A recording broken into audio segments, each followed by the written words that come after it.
Monsieur Delaporte, sur la question, Monsieur Delaporte, de la décolonisation que vous avez évoquée. C'est l'objet de ma réponse que je voulais vous faire. Vous évoquez plusieurs façons d'acter un territoire décolonisé. Mais ce n'est pas l'objet même des accords de Nouméa, monsieur Delaporte, puisque dans les accords...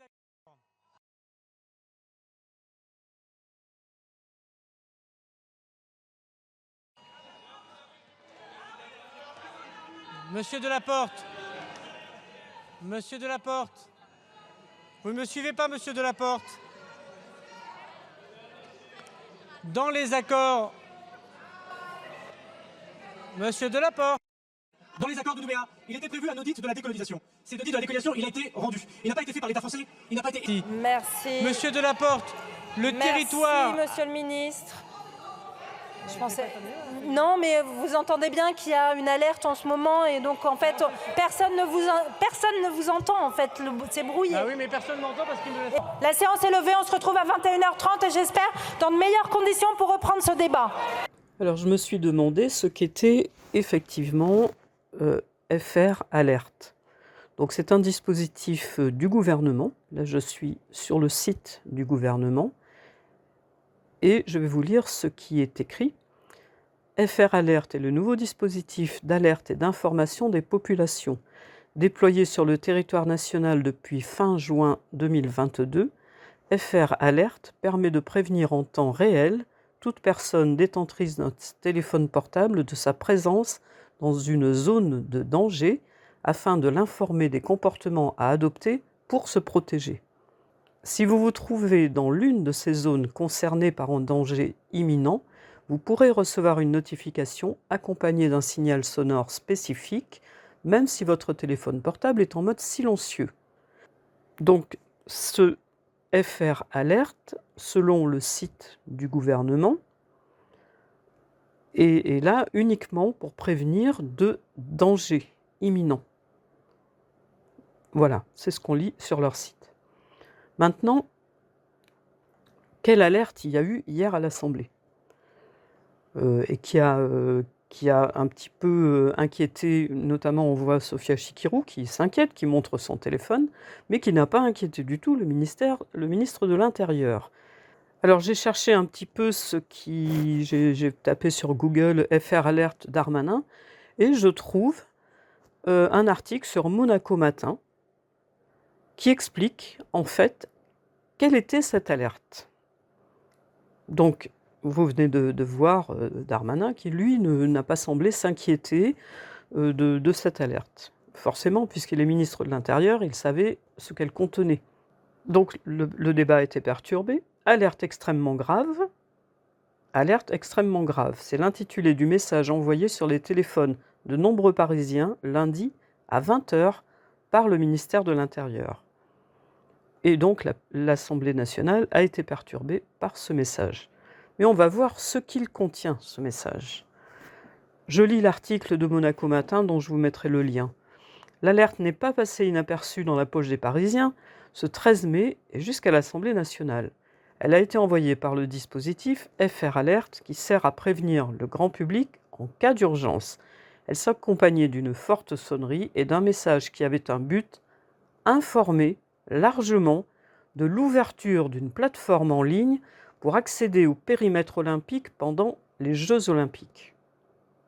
Donc, ça n'a rien d'un danger. C'était un truc d'information. C'est pour ça que Darmanin ne s'inquiétait pas. Donc voilà ce que contenait le message. Important. Message du ministère de l'Intérieur relatif au périmètre de sécurité de la cérémonie d'ouverture des Jeux olympiques du 18 au 26 juillet inclus. Riverains, salariés, commerçants, clients d'hôtels ou de restaurants devaient se connecter à la plateforme Pass-Jeux pour obtenir un QR code. C'est une alerte envoyée dans les périmètres de sécurité et leurs abords pour informer largement de l'ouverture de la plateforme, a-t-on assumé au ministère de l'Intérieur. Ce n'est pas un test, c'est une information, a poursuivi la place Beauvau, ajoutant: à événements exceptionnels, dispositif exceptionnel. Donc l'alerte a été envoyée à 20 h pour toucher un maximum de personnes. C'est ce qu'ont justifié les autorités. Face à l'étonnement quand même sur les réseaux sociaux quant à l'écart entre la forme et le fond du message. En plus, c'est envoyé aux Parisiens. En juillet, c'est pas forcément les Parisiens présents à Paris hier à 20 h qui seront là, présents aux Jeux Olympiques en juillet. Donc, pourquoi faire une alerte qui est destinée normalement au danger, un truc d'information juste pour dire aux gens inscrivez-vous sur une plateforme pour obtenir un QR code. Enfin, voilà. Alors, si on fait le tour un petit peu des alertes, souvent ce sont des alertes météorologiques. Il peut y avoir des alertes, voilà, par exemple, là c'était en avril 2024, il y avait un risque chimique. Mais c'était un exercice. Parce que les alertes sont quelquefois aussi faites pour des exercices. Ce qui est bien, parce que ça permet de s'exercer en cas de véritable alerte. Mais il n'y a pas d'alerte normalement d'information. J'en trouve pas. Type d'alerte réel ou exercice. Et d'ailleurs, l'alerte d'hier soir, elle n'est pas consignée. Elle n'est pas consignée sur le site de FR Alert. Voilà, elle n'y est pas. La dernière qui est notée, elle date du 9 mai, et c'était un événement majeur de sécurité publique dans la commune de Coutances. Voilà, interdiction de circuler avec des véhicules motorisés sur le parcours de la manifestation sportive. Voilà, c'était une alerte par rapport à la sécurité sur une manifestation sportive. Voilà. Donc c'est une alerte de sécurité. Pas forcément de danger, mais de sécurité. D'un outil tel que celui-là a été utilisé par le gouvernement Darmanin pour faire la promo d'un dispositif de contrôle, parce qu'on ne peut pas appeler ça autrement, hein. Il faudra un QR code pour rentrer chez soi quand on habite Paris. Je suis contente de ne plus habiter à Paris au moment des Jeux Olympiques.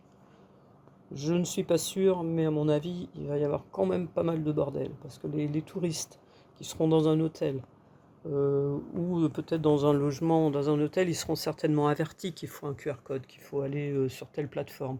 Et ceux qui auront pris du Airbnb, des logements autrement, est-ce qu'ils auront le même avertissement? Est-ce qu'ils sauront où aller pour avoir un QR code et rentrer dans leur hôtel le soir? C'est pas sûr. On verra ça. En tout cas, personnellement, je vais me tenir extrêmement éloigné de tout ce qui a trait aux Jeux Olympiques.